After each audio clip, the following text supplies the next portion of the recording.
John Trudell was born February 15th, 1946 in Omaha, Nebraska. His mother was of Mexican origin or nationality. His father was Santee, and he grew up around the Santee Sioux Reservation. John Trudell's mother passed when he was 6 years old. From 1963 to 1967, John Trudell was in the United States Navy. I believe during his military career, Trudell had found the injustice that was being done not only on the people fighting the war in Vietnam, the minorities, but also the people that they were fighting against were a minority themselves. And I think that the war kind of shaped his outlook against the United States government and the people that he was serving, and the treatment that ultimately led him to attempt school and fail and look to other avenues to find his way in the life that was present to him in the 60s and 70s, which was a pivotal turning point in the history, especially for minorities with regards to the civil rights movement. I'm just a human being trying to make it in a world that is very rapidly losing its understanding of being human. No matter what they ever do to us, we must always act for the love of our people and the earth. We must not react out of hatred against those who have no sense. We must go beyond the arrogance of human rights. We must go beyond the ignorance of civil rights. We must step into the reality of natural rights, because all of the natural world has a right to existence and we are only a small part of it. There can be no trade-off. In 1969, his indigenous roots and connections were made by the Indians of all tribes' occupation of Alcatraz Island. Trudell was a national spokesperson for the Indians of all tribes during the occupation of Alcatraz. His voice helped bring to the mainstream people of the United States the injustices that were being done to the Native American and indigenous population. Recognition didn't just come from the people, it also came from the United States government, law enforcement, and particularly the FBI. 68. We were living in San Bernardino at the time. And I was working and he was going to school, San Bernardino Valley College. And Alcatraz happened in November. And I remember he said, we're going to Alcatraz. And I said, oh, I don't think so. I had cold feet. He said, put socks on. For more than 6 months, a band of American Indians has been living without government approval on Alcatraz Island, a rock that used to be a federal penitentiary. And all attempts to get them off have so far failed. Welcome back. This is Radio Free Alcatraz from Indian Land, Alcatraz Island in California. The government has been practicing a policy of taking what they need from the Indian people. Well, not necessarily what they need, taking what they want from us. Just about any time that they would like to do so, and they've been doing this through the years, are doing it today. The garbage is piling up. The lighthouse is broken. But they say it's no worse than living on a typical Indian reservation.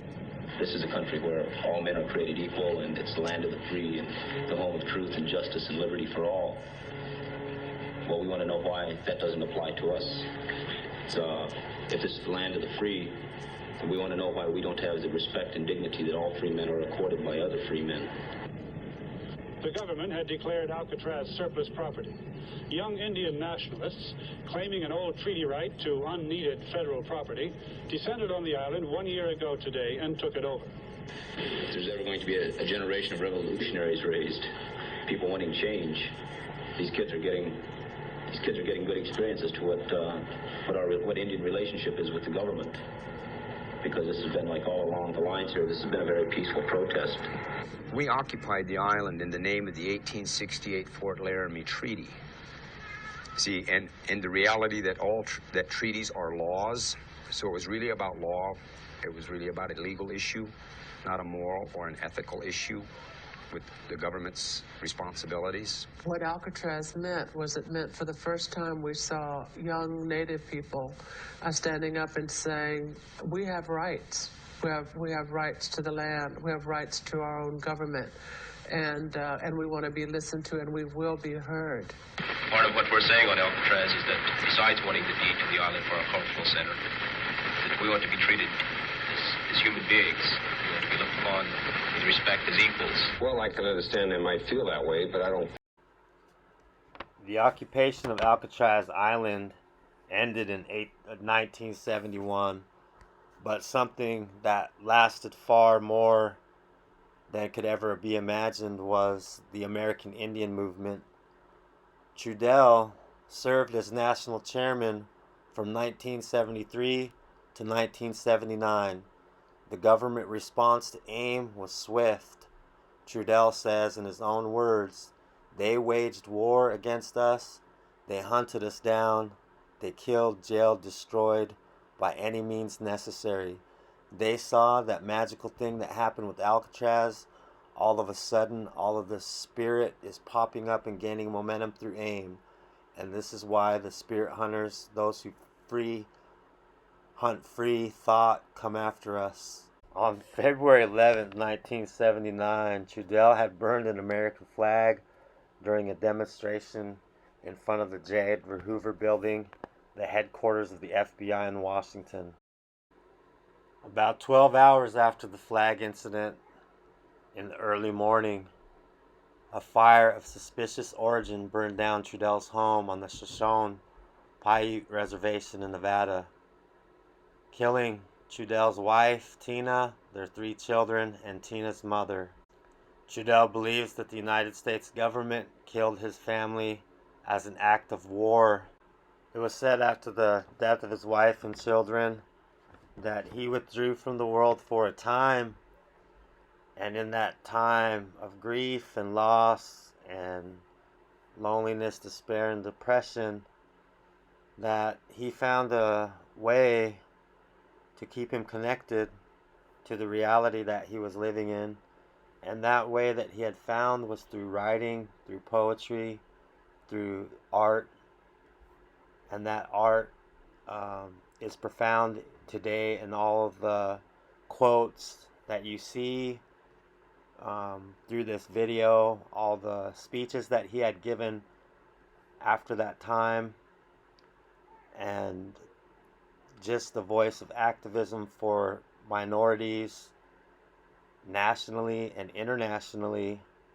Indigenous peoples around the world have come to love and revere and kind of, I think in a sense, see John Trudell as a spiritual man on par with Dr. Martin Luther King, and possibly, I would even say, the Kennedys with regard to the civil rights movement. Poetry began, and John Trudell used it as a means to incorporate it into his speaking engagements, which led him down a path of more activism. His poetry turned into speaking engagements. His speaking engagements turned into a type of venue for music, and just his great person in general led him down the road and the path to portray characters in movies. With his powerful voice and charisma, he did a really good job in most every film that he was in. They have to kill us because they can't break our spirit.